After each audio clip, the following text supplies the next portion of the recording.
안녕하세요. 고금리 미분양 우려로 대우건설이 울산 주상복합 사업을 포기했습니다. 이게 무슨 얘기일까요? 지금 손절하는 게 낫다라고 판단하고 440억 대출 보증을 상환한 이후에 손실 처리했답니다. 분양 침체가 지속되면 이러한 사례들이 더 늘 거라고 이야기합니다. 충격이죠. 시공권을 포기했다.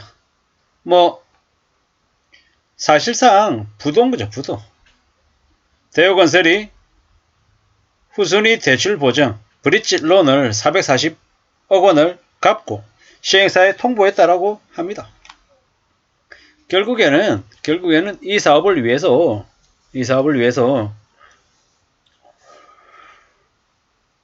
시행사가 토지 매입하고 인허가 비용 등을 마련하기 위해서 브릿지 론으로 정가사 캐피탈 등에 1천억 이상을 조달한 거죠.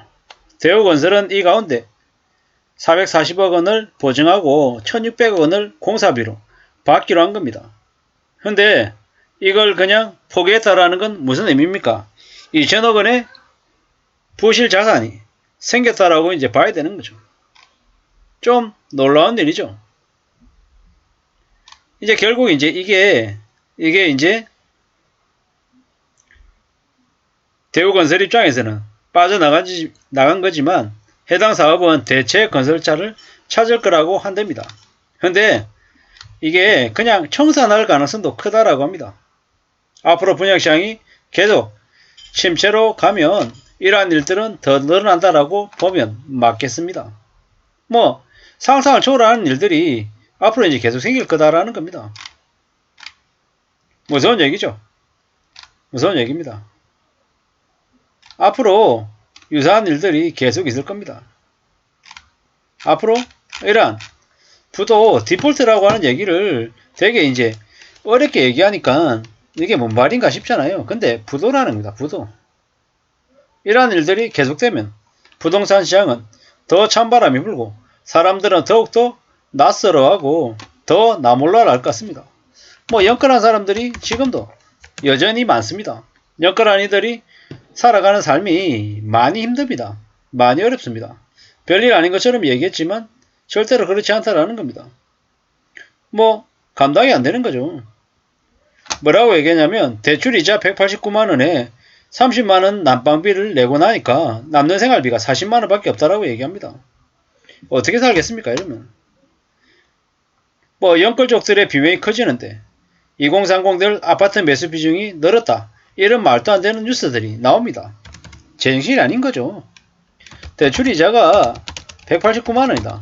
어떻게 살라고 이렇게 무리하게 빚을 냈을까요? 믿기 어려운 일이죠. 충격이라는 겁니다. 5억을 빌리면 9억, 이자만 9억을 갚아야 되는 게 앞으로 벌어진 일입니다. 이자를 189만원 낸다. 뭐 먹고 살자라는 거죠. 그냥 라면만 먹고 살아야 되고 밥 한 끼 줄여야 되죠. 경조사 모임 같은데 갈 수 없다라는 겁니다. 투자 베스 이자까지 해야 되고 줄이려고 해도 더 줄일 것도 없죠. 그동안에 너무 쉽게 생각하고 너무 안일하게 살아왔던 겁니다. 말이 안 되는 거죠. 3.6% 금리로 2억 원의 전자금 대출을 받아가지고 주거 공간을 마련하고 또 주식시장이 좋다고 대출 내가지고 또 주식 투기하고 이랬던 거죠.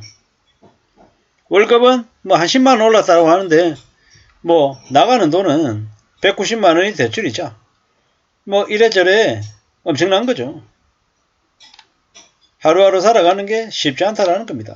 근데 확실한 건 뭐다? 너무 많은 욕심, 탐욕 때문에 저런 일이 벌어진 거라는 겁니다. 자기는 그냥 남들하고 비슷하게 생활했을 뿐이다. 남들도 다 그렇게 살아왔다. 빚내는 걸 그냥 여기저기에서 다 용인하는 분위기여서 나도 그렇게 한 거다. 라고 얘기하기에는 개인의 판단이 너무 컸던 거죠. 너무 무리했던 거다라고 저는 보는 겁니다. 앞으로도 꽤나 충격적인 사항들을 겪는 사람들이 많다라는 겁니다. 어떻게 될까요? 그냥 끔찍할 정도로 놀라운 삶을 살게 될 것 같습니다.